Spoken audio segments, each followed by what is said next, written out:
Hi, everybody. Welcome to Friday's Focus on Finances. My name is Jamie Fleming, and today we're going to talk about time value of money, a simple guide to understanding it fast. So, most people know a dollar today isn't the same as a dollar tomorrow. That's the time value of money. Risk and reward are expecting a dollar risk to earn more than that dollar. The time value of money and risk and return are two core concepts in personal finance. Luckily, each boils down to a pretty simple statement. Risk and return say that if you are to risk a dollar, you expect gains of more than the dollar you get back. For each unit of risk you take on, you expect a slightly higher return. Even though these money concepts are easy to simplify, I want to dig in a bit deeper into each of them. So we're going to look at time value of money. Today's dollar is worth more than tomorrow's because of inflation. This is the side of money that works against you. And then the other side, compound interest, this is the side you can make work for you. Inflation increases over time, which means that each dollar you own today will buy more in the present time than it will in the future. This is why investing is so important. Inflation is reported on an annualized basis. This means that to invest a dollar today, you would have to not only expect to exceed inflation, but also have some wiggle room to account for the uncertainty of your future cash flow. Over time, the stock market beats out inflation. So if you put the same amount of money in savings account and investment account, the money invested would be worth far more than the money sitting in savings account, assuming you're investing in growth-oriented investments, right? Obviously, if you're investing in highly speculative investments, this may not be the case. There's also something called opportunity cost. For every choice made, there are choices sacrificed. The decision to go to college is a simple example of opportunity cost. Choosing to attend school means you're giving up 4 years worth of salary you would have earned at a job and 4 years of work experience, future payment. Of course, you hope that by choosing to go to school, you will make more money over your lifetime than if you don't attend. So it's a gamble, but it's a calculated one that hopefully has a more significant payoff eventually than had you chosen not to go to college. The time value of money varies and involves an opportunity cost. That means if you're putting in $1,000 in a savings account to save for a house, you may be giving up an opportunity to grow that money in an investment account. For example, calculating the time value money will tell you that instead of investing, you should be paying down your 24% APR credit card debt that's costing you hundreds of dollars a month. So you see, you have to look at both sides of the coin. So that leads us into compound interest. What's the point of investing if it won't grow faster than inflation?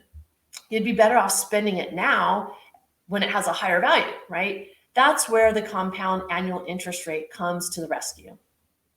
A standard bond returns a flat percentage of the face value each year, which is considered simple interest.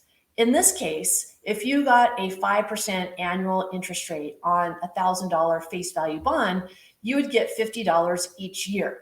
That's not bad, but that's not where the magic lies. When you're looking at investments like stocks, you might expect the annual percentage rate on average to be 5% a year or 7% if you count dividends. If you have a $100 stock that increases by 5% by the end of the year, you would have $105 in that compounding period. By the end of year 2, though, it's grown another 5% and is worth $110.25. The reason for that is that you get the 5% on the current value, which is $105, not your original investment. While that's only an extra 25 cents, in this case, over long periods and with substantial dollar amounts, that could end up being a lot of money. It's possible to compound interest monthly or even daily. This is called continuous compounding. This means that your balance grows by a small amount every instance. So let's look at time value of money calculator. Assuming you have a financial calculator or access to the internet, it's pretty easy to see how much your current cash flow would be worth tomorrow, though you do have to make some assumptions.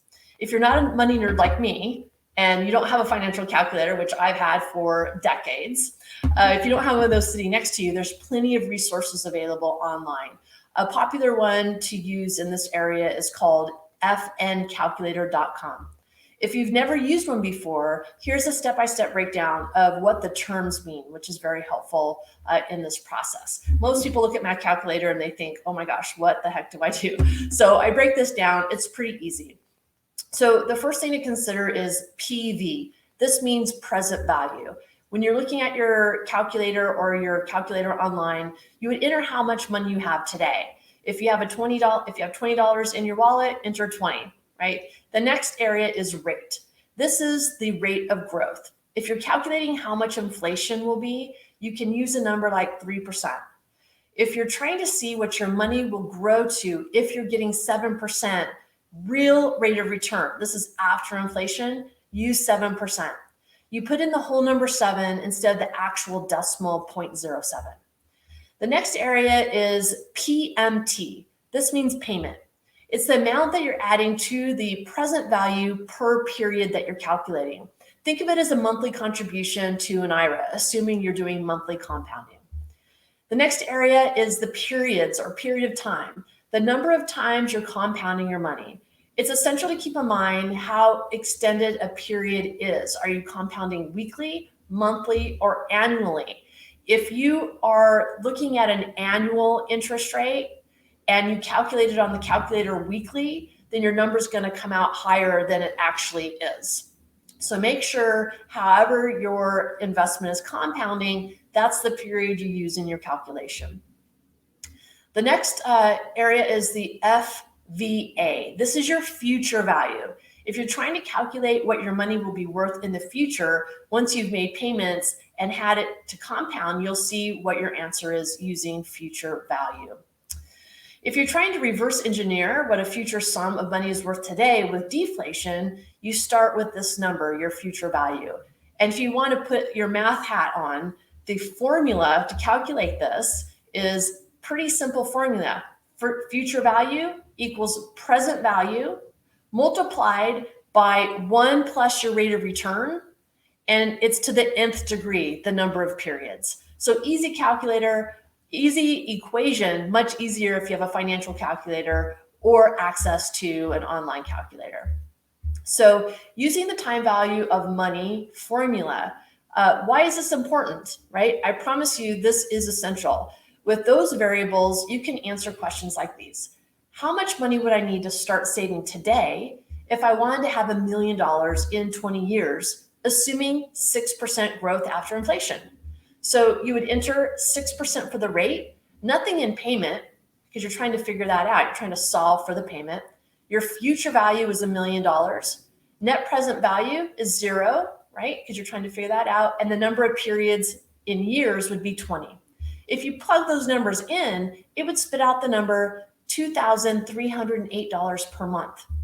You could also do this for anticipated future costs like weddings, school cost, buying a car, or anything else you want to save for in the future, right? If I start with nothing today and put away $100 a month, what will I have in 10 years if I get a 4% growth after inflation, right? You'd plug those numbers in, and if you did those calculations correctly, you should come up with $14,407, right? This kind of question is great for seeing where you'll be if you start investing today.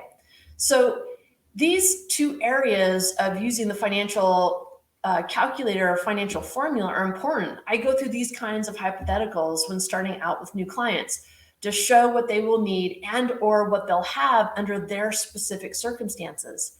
This shows us right away if we're doing enough or if there's a gap between what they want and what they will have in the future. The next area to look at is risk and return. Now that you can calculate the time value of money, it's time to look at risk and return.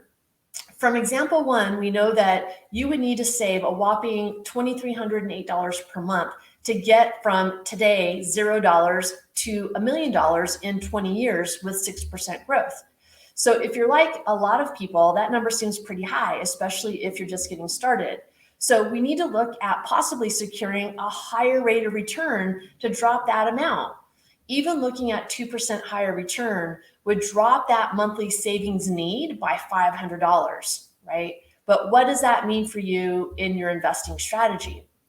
You're unlikely to get extra return without taking on extra risk.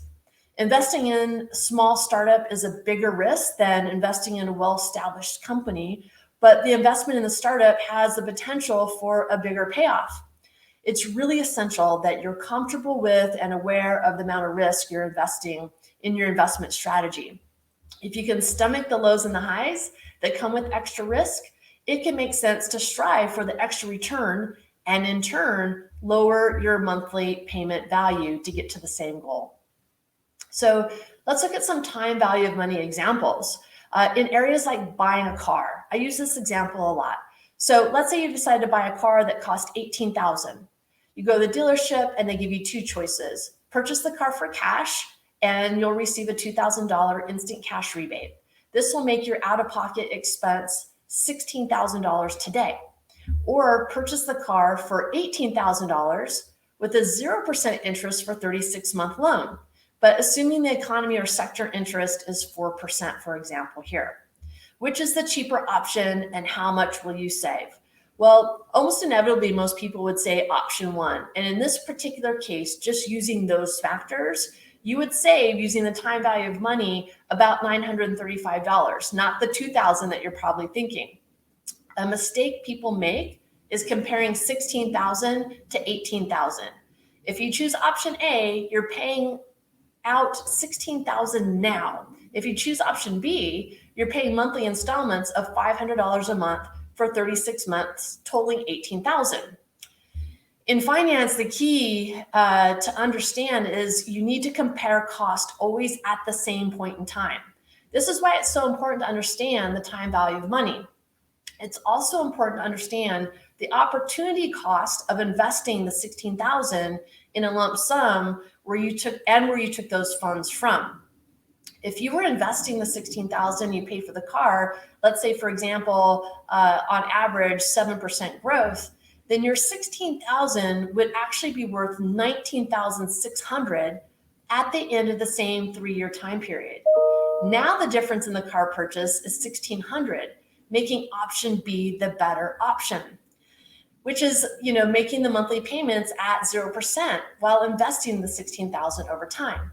So you see, the numbers matter, and it's helpful in making more efficient money decisions. Now you can really see the geeky nerd side of me coming out, because it really does matter where the source of the funds are coming from, what your time frame is, and really looking at the time value of money. So let's look at investing your money.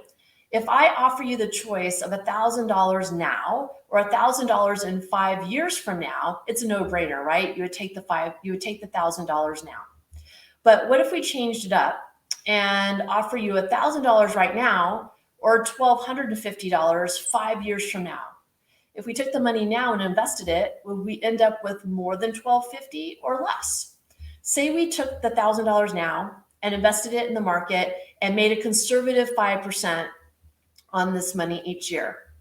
In 1 year, in the first year, we would earn $50 in interest, which is 5% of 1,000. So our 1,000 would now have grown to 1,050. If we reinvested those gains the next year, we get a little bit more, $5,250, which is 5% of the $1,050. Each year, the interest keeps increasing or compounding. And by the end of year 5, we actually have $1,276.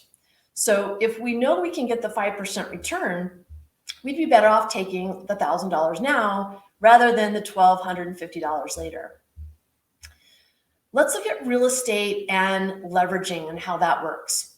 In the stock market, use 100% of your money to control 100% of your investment. In real estate, you could potentially only use 20% of your money to control 100% of a property. When you sell that property or generate monthly income on that property, you're making money on the full value of the investment. Your returns are then multiplied. So to understand how leverage works and what it has to do with the time value of money, let's look at the example of two different people who have $100,000 to invest in real estate. Person one bought a $100,000 investment property outright. After taxes, insurance, and property management fees, The property generated a cash flow of $500 a month. At the end of the year, person A will have made $6,000 or 6% on their $100,000 investment, which doesn't seem bad. Person B took the same 100,000, but instead of putting it all in one property, they invested 20,000 into 5 different investment properties. After mortgage payments now, taxes, insurance, and property management fees, their properties generated a cash flow of only $200 per month per house. But at the end of the year, person B will have made $12,000 from all the properties, which is actually a 12% return on the same $100,000 investment. That's double the return. So now, not only is person B making more money than person A, but she also controls $500,000 worth of real estate compared to only $100,000, which means more opportunity for home value appreciation and potentially lower risk since person B is better diversified with 5 different renters. Of course, person B would also need to make sure they had a healthy emergency reserves fund in case something like the unforeseen that we just experienced with the pandemic. When the pandemic occurred, renters were allowed not to pay rent and could not be evicted, and the owners could also not sell the property. In this situation, person B might be taking on more risk. So we just have to look at each individual situation. Why is the time value of money important? These concepts are the basis of every recommendation you see, even if the person making the recommendation isn't explicitly aware of it. It's better to invest early because of the time value of money concept. Each dollar you invest now has a time period to grow. But the reason that it's important to invest the dollar instead of sitting on it is that if it doesn't grow and outpace inflation, you're actually losing purchasing power over time. So if you think about gas prices, movie tickets, and food, all these things used to cost less. And 50,000 salary used to mean a lot more.